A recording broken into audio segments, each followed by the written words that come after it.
Olá, meu amigo, olá, minha amiga, seja muito bem-vindo a mais uma edição do programa que entra na sua casa levando boas notícias para a sua saúde financeira. Todos nós precisamos de planejamento e essa é uma das palavras que nós mais falamos aqui. E quando você faz uma análise em sua vida, você vai perceber que você precisa planejar para o seu casamento, planejar para a sua formatura, planejar também a sua saúde. Você precisa fazer planejamento para a sua carreira profissional, você precisa planejar as suas férias. Tudo que nós fazemos necessita de planejamento. E quando nós vamos à palavra de Deus, que é a base de tudo que nós fazemos aqui, nós encontramos um Deus que se prepara para nos dar as suas bênçãos. Como vai o seu planejamento financeiro? Você tem dado a atenção devida a este tema que é de fundamental importância para todos os seus projetos e, claro, para que os seus sonhos sejam realizados? Esse é o tema de hoje. Temos aqui um especialista, autor de um livro excelente, que vai trazer novos insights para que o planejamento financeiro seja uma realidade na nossa vida e seja um passo seguro para que nós alcancemos a felicidade financeira. Mas antes aqui de ouvir o nosso convidado, entrevistado de hoje, aquele convite para que você nos acompanhe nas redes sociais, para que você saiba das novidades do Saldo Extra, acesse o nosso site e, claro, inscreva-se em nosso canal lá no YouTube, ative o sininho para que você seja notificado todas as semanas dos vídeos que estamos preparando. São vídeos curtos, de 4 a 8 minutos, trazendo dicas importantíssimas, conselhos pontuais que, se forem seguidos, podem fazer com que a sua vida financeira seja exitosa, para que você seja feliz, se livre das dívidas, se livre dos traumas financeiros e, claro, realize os seus sonhos. Mas vamos então falar de planejamento financeiro agora com o nosso convidado. Temos aqui o Eduardo, seja muito bem-vindo, Eduardo. Muito obrigado. Em primeiro lugar, eu quero agradecer a oportunidade de estar aqui. Eu sou apaixonado por esse assunto. Então, para mim, mais do que uma oportunidade, é um grande prazer falar sobre isso, para a gente poder alcançar o máximo possível de pessoas e melhorar, transformar a vida dessas pessoas. Que bom, Eduardo. Você usou uma palavra que eu gosto muito, paixão. Nós fazemos nosso trabalho aqui com muita paixão, com muita alegria. É por isso que a gente chega até a sua casa com amor, com contentamento, com esperança, porque sabemos que você pode ser feliz com as suas finanças. O Eduardo Santos é um especialista no assunto. Eu tenho aqui uma breve biografia dele. Ele é formado em administração de empresas, com pós-graduação em marketing e gestão empresarial. Atuou há 20 anos, ou atua 20 anos no mercado financeiro, exercendo a função de gerente de carteira comercial, passando por alguns dos maiores bancos do mundo, consultor de investimentos com certificação pela Associação Brasileira das Entidades dos Mercados Financeiros e de Capitais, coach financeiro, possui alunos aqui no Brasil e no exterior, e autor deste livro, Lições sobre Planejamento Financeiro que não se aprendem nas escolas. Ele traz aqui, de uma forma muito simples, mas muito didática, um conteúdo muito profundo sobre planejamento financeiro. E você sabe, meu querido amigo e amiga, que este assunto é a base para nós construirmos uma vida financeira equilibrada e estável. Fica a dica, recomendamos com louvor, planejamento financeiro que não se aprende na escola, lições que não se aprendem na escola. Qual é a editora? Editora Alprint, é isso mesmo? Então está aí a dica, você pode pesquisar na internet e fica a recomendação para que você leia este livro. Eduardo, você disse que é apaixonado pelo assunto e você dedicou parte do seu conhecimento a falar de planejamento financeiro. Qual foi a sua grande motivação? A minha grande motivação foi a transformação da minha própria vida. É engraçado ou interessante dizer que eu, com 23 anos de idade, eu era gerente de um banco comercial aqui no Brasil, mas eu tinha minha vida financeira totalmente desajustada. E foi a partir de um acontecimento que me fez perder um patrimônio, que mudou totalmente a minha vida com relação às finanças. Eu passei a estudar e eu passei a buscar respostas do porquê que eu não conseguia ter uma vida equilibrada financeiramente, já que eu era um rapaz de 23 anos, meus pais não me cobravam nenhum tipo de pagamento de contas, não tinha um compromisso financeiro em casa. E eu tive, é interessante dizer isso, Hoje eu falo com tranquilidade, mas na época eu passei uma vergonha. Eu perdi um carro porque eu deixei de pagar o seguro, estava totalmente endividado. E por causa disso eu comecei a buscar as respostas e aí eu fui me apaixonando por esse assunto. O segundo motivo foi porque eu era gerente em um banco e um cliente uma vez me fez uma pergunta. Ele falou assim, Eduardo, ele tinha um investimento com a gente lá, que era um fundo, e ele falou assim, olha, se o meu investimento ele é de renda fixa, por que o resultado dele todo mês, a rentabilidade não é fixa também? Acredite se quiser, eu não sabia a resposta. E aí eu pedi licença para ele, fui até um almoxarifado que nós tínhamos lá na agência, comecei a procurar uns folders para tentar explicar, não consegui. A partir dali, eu comecei a estudar muito isso e 20 anos depois, eu sou consultor de investimentos, trabalhei em algumas áreas importantes, né, sobre essa área tão bacana. E, infelizmente, muitos profissionais, 20 anos depois, também não têm a resposta para essa pergunta. Então, a minha motivação para o livro, ela foi primeiro por causa da minha vida ser transformada e para ajudar as outras pessoas também a entender um pouco melhor que não é nada de outro mundo, não é nada, a gente só precisa olhar com mais carinho, dar um foco que a coisa acontece naturalmente. Que legal, Eduardo. É bom você ouvir você falar isso. Eu entrevistei recentemente aqui 2 youtubers que estão hoje fazendo excelente trabalho com o canal delas, que é a Mirna, do Economina, e a Mayara Xavier. Interessante você que acompanhou a Economina e você vai ainda ouvir falar da Mayara Xavier aqui conosco. Elas decidiram dedicar-se a esse assunto porque viveram uma experiência negativa. E já vai aqui uma grande lição. Às vezes a gente passa por uma situação difícil, a gente tem um percalço, tem uma derrota e esquece de olhar para essas derrotas como oportunidades que nós temos para reescrever uma história, aprender com elas e fazer diferença. Sim. Essa é a sua experiência. No meu caso específico, Eduardo, eu comecei a me dedicar por esse assunto quando eu vi pessoas passando necessidades. Eu era administrador financeiro e as pessoas, quando passam necessidades, vão pedir ajuda, um vale, um adiantamento. E eu comecei a estudar a vida daquelas pessoas e percebi que elas cometiam erros elementares, básicos. E elas podiam ter uma experiência totalmente diferente se elas parassem para pensar em estudar sobre esse assunto. E nós temos esse programa aqui na grade exatamente com essa missão, ajudar as pessoas. Agora, Eduardo, sobre este livro, você dedicou a falar de planejamento financeiro. Eu gosto de abordar assuntos com educadores, os mesmos assuntos com educadores financeiros, porque cada um tem um insight diferente, vai acrescentando algo novo. Quais são os principais insights que você traz sobre o tema do planejamento financeiro neste livro? Então, esse livro eu costumo até informar as pessoas, os leitores antes, porque as pessoas normalmente quando compram um livro sobre finanças, ele logo quer encontrar no primeiro capítulo dicas sobre produtos de investimento. E eu entendo que essa parte é um momento em que você deve entrar quando você já tiver corrigido alguns problemas, algumas situações de comportamento.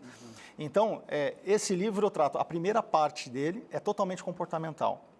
Então, eu vou falar de como fazer um plano de ação, né, que você precisa ter um foco, tem que ter clareza no que você quer realmente. Depois você vai fazer o planejamento, né, de uma forma correta, ação contínua, para você perceber a melhoria contínua, semana a semana, mês a mês, para lá na frente, então, ter o resultado. O que eu percebo nesse tempo todo que eu trabalho no mercado, na minha vida como palestrante, no coaching, é que as pessoas, elas não conseguem responder uma pergunta. Se eu sei que eu devo gastar menos do que eu ganho, por que eu não consigo? E esse era um questionamento que eu me fazia. Porque eu não era nenhum relaxado, eu não era uma pessoa que não queria ter reservas, mas simplesmente eu não conseguia.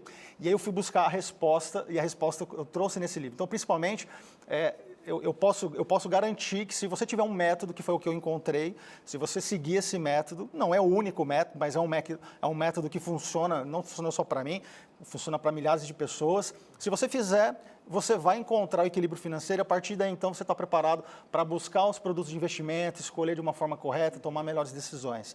Então, esse livro, ele tem esses 2 objetivos. O primeiro, corrigir o nosso comportamento com relação ao dinheiro, para depois, sim, você escolher os melhores produtos alinhados ao seu perfil, ao seu nível de risco. E essa foi a minha intenção ao escrever esse livro, de uma linguagem que qualquer pessoa...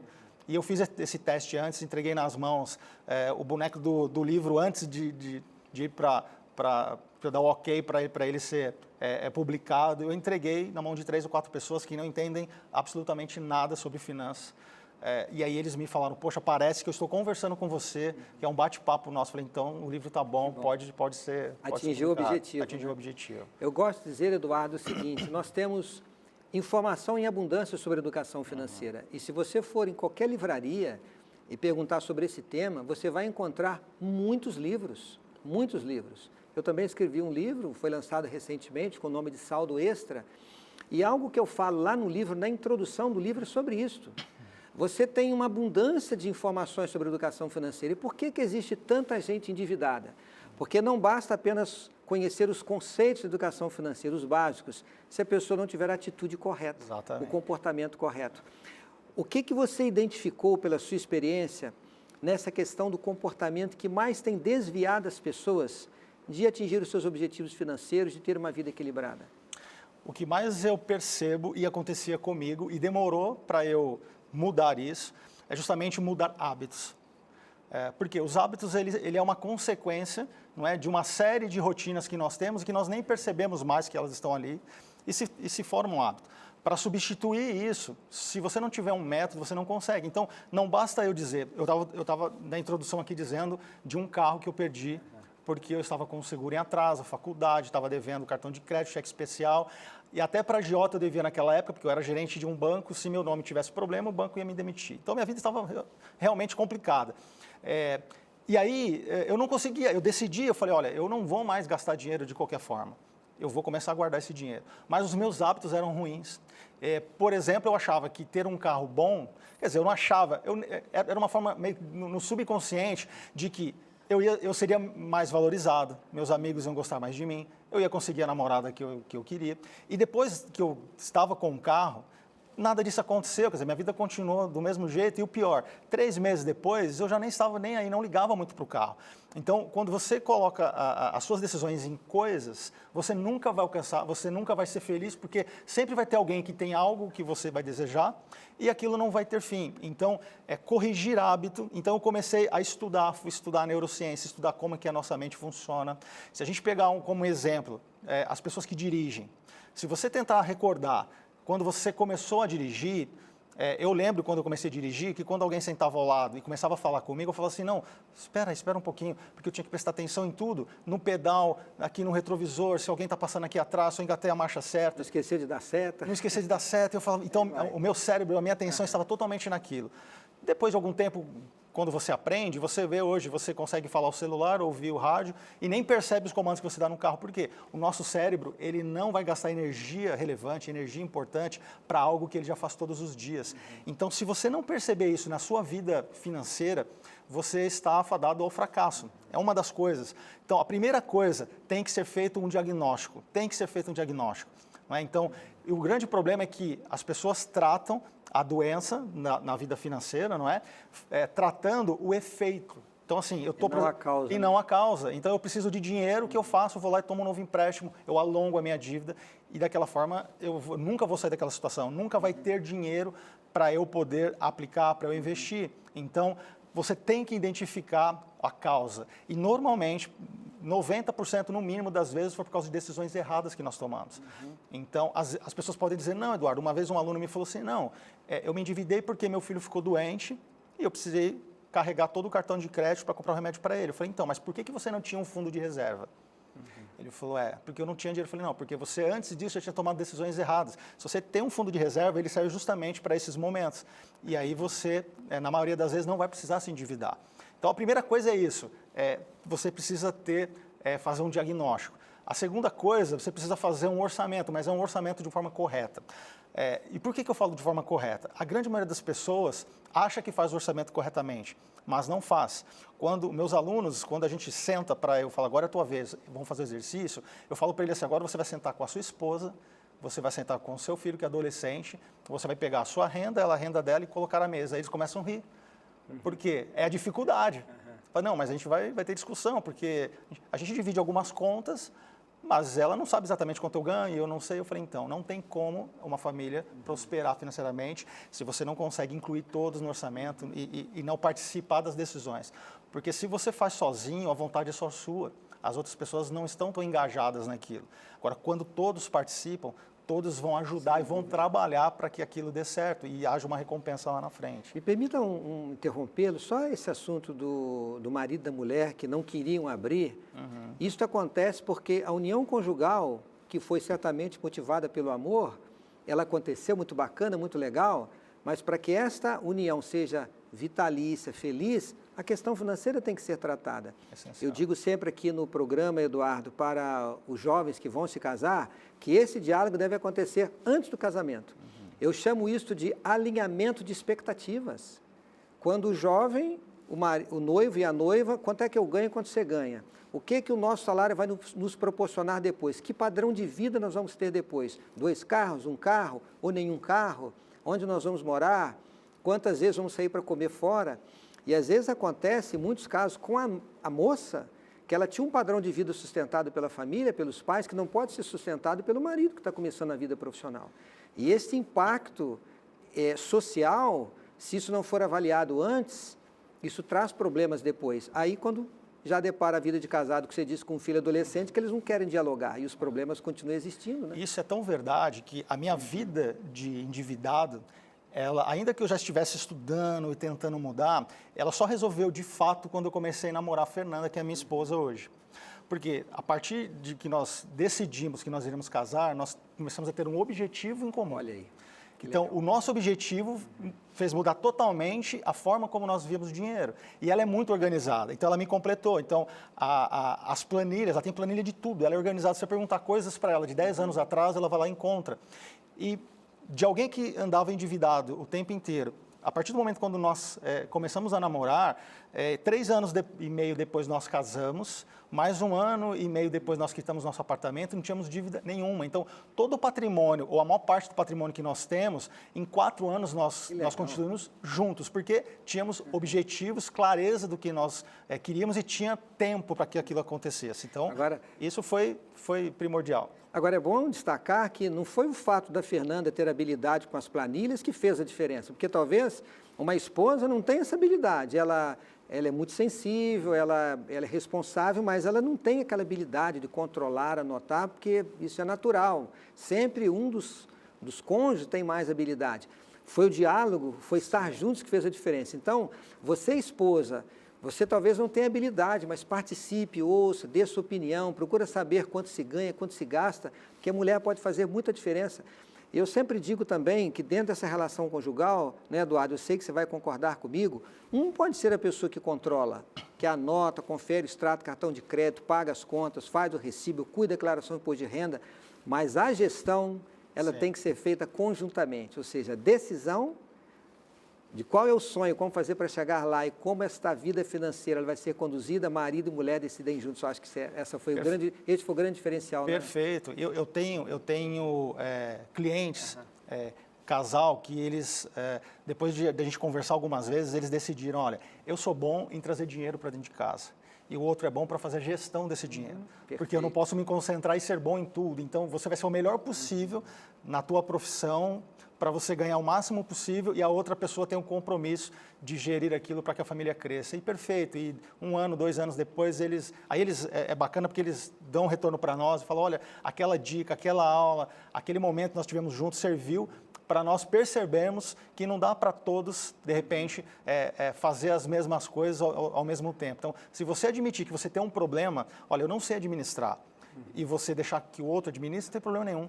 Cada um tem que ter o seu papel, inclusive as crianças. As crianças, já na pré-adolescência, elas têm como saber, elas têm como começar a entender o poder que o dinheiro tem de deixar uma família feliz ou de deixar uma família com problemas. E quanto mais cedo ela participar também, de saber qual é o preço das coisas, o custo das coisas, mais rápido ela vai saber lidar com o dinheiro para a felicidade dela, para fazer gestão disso durante a vida dela. E esse envolvimento dos filhos gera um engajamento na economia, no planejamento, na disciplina, para que a família possa ser feliz, realizar os sonhos. Agora, vamos lá, você falou um pouco do método.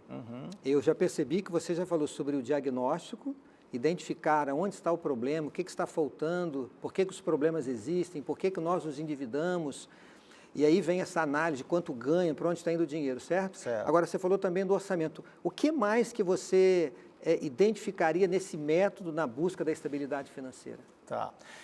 Depois disso, se você fizer... Porque as pessoas, quando eu mostro, às vezes, eu abro um slide numa apresentação, numa palestra, e digo assim, ó, você pode deixar o seu filho milionário, ainda que esse teu filho não deposite R$1 sequer na conta dele. As pessoas, como assim? Aí a gente coloca lá que se a pessoa tiver, se ele guardar por 18 anos, R$100 todo mês, no investimento que entregue 10% na média ao ano para ele, com 21 anos de idade ele vai ter quase R$22.000, e se depois ele ficar mais 30 anos sem colocar nenhum centavo, você dá de presente aquilo para o teu filho, e aquele teu filho, bom, eu não nem sabia que tinha esse dinheiro, também não vou usar. Aos 50 anos ele é milionário. As pessoas pensam assim, poxa, isso é fantástico, mas eu não tenho dinheiro para começar. Então, a outra coisa é, você vai achar esse dinheiro, ainda que você esteja endividado. Então, a primeira coisa que é importante você precisa se pagar primeiro. Normalmente a gente acha que recebe, quando um salário cai na tua conta, você acha que recebeu. Na verdade não, porque aquele dinheiro você vai pagar impostos, você vai pagar escola, você vai pagar combustível, alimentação, aluguel, você não se pagou ainda. Então você precisa se pagar em primeiro lugar. E aí, no começo, as crenças que nós temos de que não vai dar certo, elas vão querer fazer você mudar a sua rota. Mas acredite, se você fizer isso por alguns meses, se você separar, ainda que vá faltar, na tua mente diz vai faltar, e realmente vai faltar, você vai dar um jeito de pagar suas contas, considerando que pelo menos, 10% daquele dinheiro você vai começar a guardar para no longo prazo você ter um capital interessante. O problema é que as pessoas o orçamento nos ajuda a encontrar isso. Então, a próxima coisa, depois que você fez o diagnóstico ou tem um orçamento, você vai fazer o quê? Vai encontrar esse dinheiro onde? No teu consumo. A gente divide as despesas de quatro formas. Aquelas que são despesas que são fixas e que você não tem o que fazer com elas. Então, por exemplo, se você tem o IPTU, você tem que pagar todo ano, não tem jeito. Então, ela vai entrar em primeiro lugar no teu orçamento. Agora, tem outras que elas já são fixas, mas elas já têm um pedaço delas que são variáveis. Por exemplo, alimentação. Muitas vezes nós vamos ao supermercado e não compramos um alimento, nós compramos produto. E aí, às vezes, você paga 30% a mais num produto por causa da marca. Atualmente, você entra no supermercado, está com a lista, vai direto na marca, põe no carrinho, não tem tempo e vai embora. Se você começar a fazer as contas, você vai começar a perceber que se você comprar correto, experimentar outros produtos que são semelhantes, você vai começar a encontrar esses R$100, 200, 300 reais todo mês para que você faça o seu planejamento de longo prazo. Tem despesas que nós trazemos para o nosso orçamento, que elas não são necessariamente, não precisariam estar ali necessariamente. Por exemplo, eu demorei quase um ano para conseguir mudar o meu plano de internet. Porque eu fui aceitando aqueles combos e fui adicionando, só que eu mal paro em casa. Não usava, né? Não uso, fico um pouco em casa, falei, eu preciso mudar isso. Aí você liga, a empresa já é preparada, o atendente do outro lado para te dar uma canseira, e aí depois você não tem tempo. Eu demorei quase um ano até que eu conseguisse reduzir em quase 60% o pacote que eu tinha. Ora, aquele 60% é dinheiro para eu aplicar. Eu tenho no livro, coloquei o exemplo do meu diagnóstico. Tem um carro, que eu gostava muito do carro, gosto de carro ainda, só que hoje a minha mente, o meu mindset, ele está totalmente modificado. Eu continuo admirando e gostando, mas eu não antecipo mais esse desejo. E aí tem o meu diagnóstico aqui, eu fiz isso com o carro. A despesa que esse carro me dava todo mês, eu me desfiz dele, só que a grande sacada disso tudo é o quê? É você não usar esse dinheiro para outras coisas. Eu estou falando de você diminuir despesas. Não é para você passar necessidades, você gastar com inteligência. Mas aquele dinheiro que até então você usava não é para usar em outra coisa. Aquilo é para ir para o seu planejamento de longo prazo. Para você formar, em primeiro lugar, sair das dívidas, depois você vai fazer o seu fundo de reserva para momentos que vai aparecer com certeza na vida, complicado para você não entrar em dívida.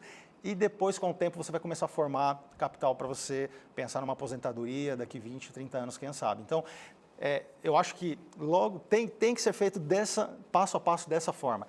Diagnóstico, você precisa ter um orçamento, a família toda participando, e logo depois você dá uma olhada nas suas despesas, porque está lá talvez o seu futuro, a tua aposentadoria, e a gente não percebe, a gente usa o dinheiro de forma totalmente emocional, e se deixar, quando você vai perceber, você vai falar, nossa, meu orçamento é maior do que a minha renda.